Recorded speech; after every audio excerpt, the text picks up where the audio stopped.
One of the central images for me actually comes about later in the story at the very end, where you're getting these final little glimpses into all of the different characters' memories. It's almost like you're seeing little pages ripped from a bunch of memory books.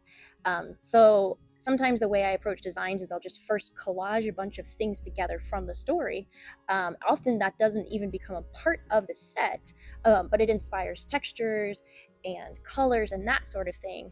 But once I made this collage and used an image that Nathaniel had shown me of the gander sign at the airport, I was like, I think this is our set. And so that's what I did is I just pulled images from the island, from the airport, which is such an iconic design left over from the Cold War, and just used these pieces and ripped pieces of paper because in the same way that these memories are kind of or these images are ripped out of a magazine. These people were ripped from their lives for a moment and placed in this space. Another main inspiration from me for this show comes from my favorite song of the show. It's the one that grabbed me the first time I heard the soundtrack when the musical came out, and that's the song Me and the Sky. My granddad was a pilot, so I've been around pilots and just learned their experiences my whole life, grew up around the military. And so just hearing this pilot express that moment, the whole song is her talking about the pure joy of flying that she has. And this moment in time, she is separated from the sky. And so in the set, what I've done is I've incorporated, so you have the sky, and then there's this negative space that is in the shape of the mountains. And I learned that Gander is one of the only places besides America that owns a piece of the World Trade Center.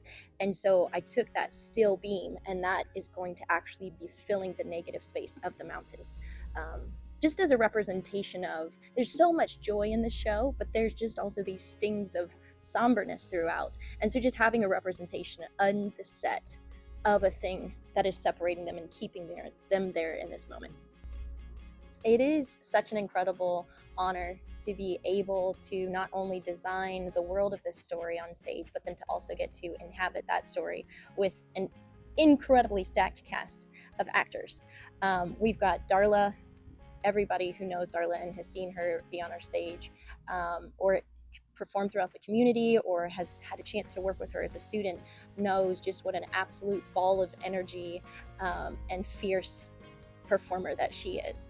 We've also got Zachary Ryan coming back, who made me laugh every single night of Beautiful.